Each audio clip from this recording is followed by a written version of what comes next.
our heads this evening. Heavenly Father God, Father, we give you all the glory, Father God. Father, we give you all the honor, Father God. Father, we glorify your name this evening, Father God. Father, we pray, Father God, for every person that is sick, Father God. Father, we pray for every person that is healing this evening, Father God. Father, every backbone, Father God. Father, we pray in the mighty name of Jesus that you will come this evening, that you will touch their hearts this evening, Father God. Father, we give you all the glory, we give you all the honor, Father God. Father, we welcome you in this place this evening, Father God. Father, we welcome you in every person that is in hospital, Father God. Lord, we pray in this hour that you will touch their lives, Father God. Lord, we pray in this hour that you will uplift their lives this evening, Father God. Father, that you will come, Father God. Father, we break every chain, Father God, every spirit of witchcraft, Father, we bind it in the mighty name of Jesus, and we command it to go, Father God. Father, we pray this evening, Father God, that you will come and touch our lives, Father God, that you will come and uplift our lives, Father God. Father, that you will come and take us from glory to glory, Father God, in this week, Father God, that you will come and touch our lives like never before, Father God. Father, that you will come and reveal your grace, your favor over our lives, Father God, in the mighty name of Jesus. Amen and amen. I want to welcome everybody in this place. I want to talk about honoring God, honoring the Lord Jesus Christ, or honoring the Father in your life, honoring Jesus in your life, honoring Jesus in your prayer life, honoring Jesus in every part of your life and through your life, so that the glory and that the grace of God can fall upon your life in every part of our lives. I want to talk about something. It says, God defines us to honor Him and place Him first in every areas of our lives.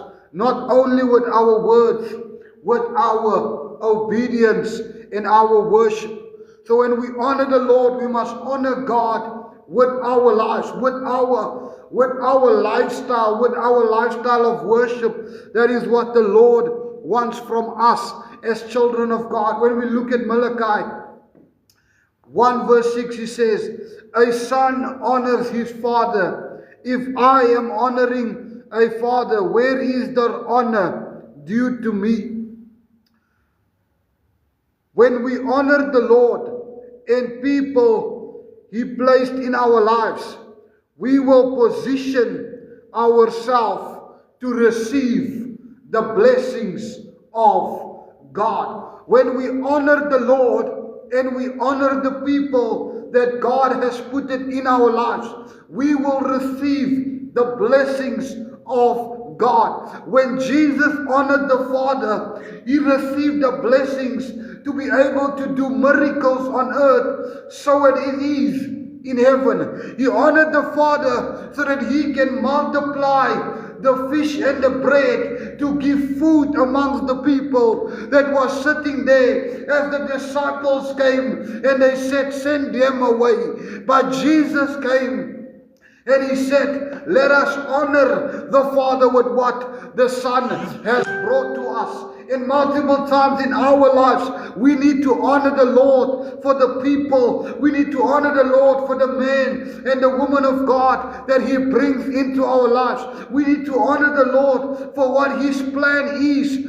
for our lives. We need to honor God for every journey and every dream and every situation that we are in. Because the Bible says, as a son who honors his father and mother, so we must honor the people that God has placed in our lives and through our lives. That is what the Word of God says. It says there in the Bible, it says, honor your father and mother, then I may go well with you. Then many it will go well with you when we honor our fathers and mothers. It says honoring connects you to God's promise for your life.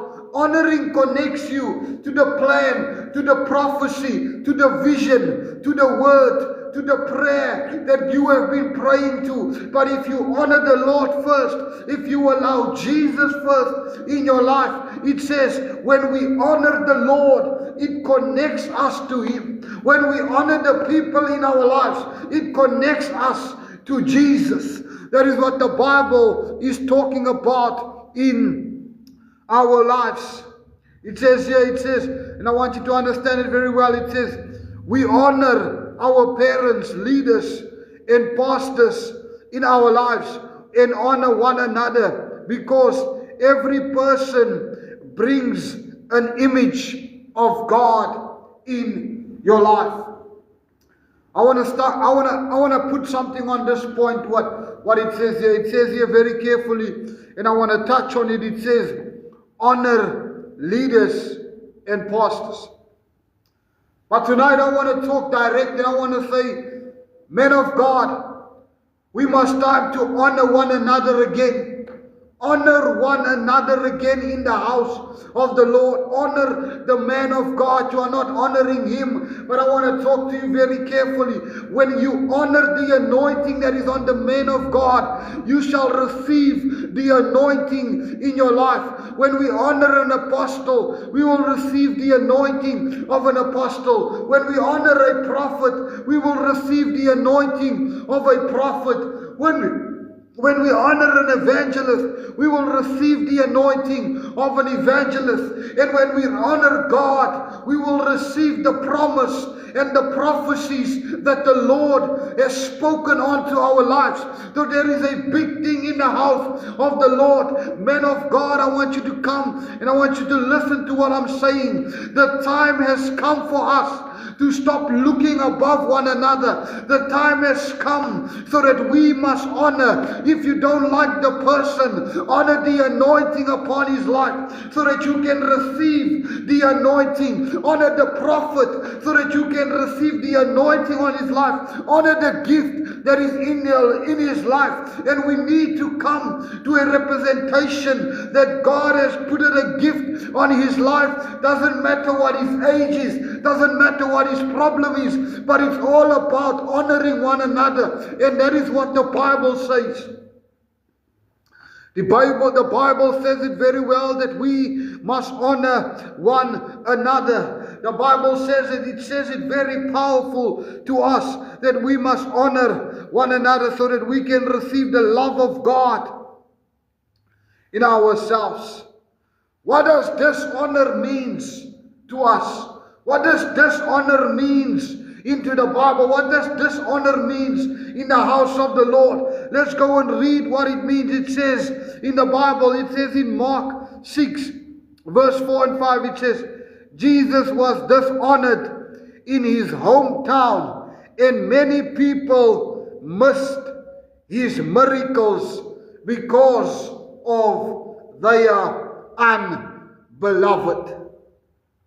Many people dishonored the Lord in his hometown, and they missed the miracles, and they missed the promises, and they missed the amazing things that God wanted to do in their lives and in that city and in our lives as children of God. There comes a time where we dishonor men of God because of culture, because of who they are, because of their age, because of their degrees, because of which school did he go to, which university did he go to. Men of God, you must be anointing, you must be appointed, because some people are not appointed by men, but they are appointed by God. Some people are not anointed by men, but they are anointed by God. But what do we do in the house of the Lord? We dishonor them because we don't like them, or they don't fit into our category. You are missing the gift that is on the life of the men of God. You are missing the gift that is on the life of the men of God. You are missing the purpose that God wants to pour out in your church. You are missing the anointing that God wants to pour out in your church and in your place and in your city. Because what God wants to do, it's not the same anointing, but it's a different anointing. We can pray for revival. We can seek the face of God. But if there is no honor amongst men and women of God, we're going to miss the plan. We're going to miss the revival. We're going to miss the dream. We're going to miss the uplifting of God. And I want to speak out. And I want to say, South Africa, get ready for what God is about to do. Get ready, young people, for what God is about to do. But honor your friends. Honor your teacher. Honor your father. Honor your mother. Doesn't matter what they do. Doesn't matter who they are. Doesn't matter the lifestyle you live. But as long as you honor them, you will live the life that God had planned for you. You will experience the glory. You will experience the grace. You will experience the favor if you allow God in your life. If you allow God in your life, Jesus' greatest expectation is Jesus honored his Father, completed even through the suffering and the death. In Philippians 2, verse 8 to 11, it says, because of his humbleness and obedience, God highly exalted him. Because of his what? Because of his obedience, God highly exalted him. Now, there's the one thing that I've learned in ministry. There's one thing I've learned being a pastor. There's one thing I've learned being a prophet is that if you honor one another, if you honor a prophet, you will receive the anointing of a prophet. If you honor a pastor, you will receive an anointing of a pastor. But there's one thing that touched my heart very clear, is when you honor God. Listen very carefully, I'm going to say this once. If you honor the Lord Jesus Christ, you will receive the anointing. He will pour out his living water upon your life. If you honor Jesus, if you allow Jesus into your life and you allow Jesus into every part of your life, and there is no more space, you will experience the grace, the favor, the anointing, the uplifting, the hunger, the outpouring of God's anointing in your life when you truly honor him, when you truly honor Jesus above all else. You will see that you are not the same. You are a different person. You are a different breed. You are a different churchgoer. You are a different preacher because you allow Jesus in your life. You will see the amazing God, what he does in your life. When we put him first, I'm not talking about whatever, I'm talking about the Bible that you read will become a reality, will become an uplifting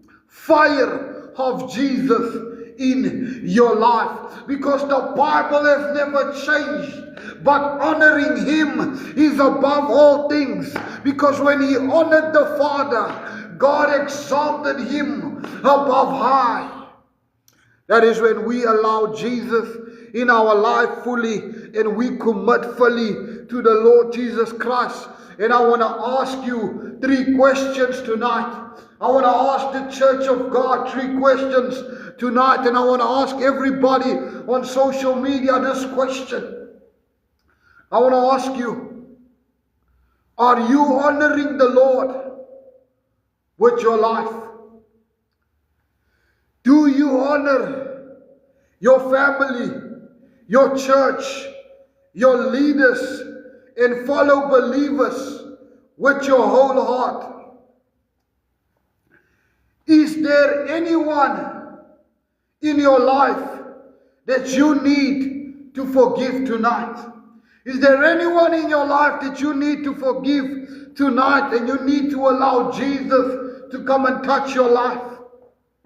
I want to close off with this, and I want to say, Heavenly Father, teach me to live a life of honoring. Help me to honor you above all else, and to honor the people you have placed in my life. Remove the pride. Replace it with humbleness and love. May my life bring glory to your name. In Jesus' name. Honor attracts favor. When we honor God, we honor above. We are walking in rooms for His presence, blessings, and power. Heavenly Father, I pray in the mighty name of Jesus. Lord, I pray this evening, Father God, that you will touch our lives. I pray that you will uplift our lives. I pray that you will take us from glory to glory, Father. Lord, I pray that you will pour out your anointing. I pray that you will pour out your fire. I pray it in the mighty name of our Lord Jesus Christ. Amen and amen.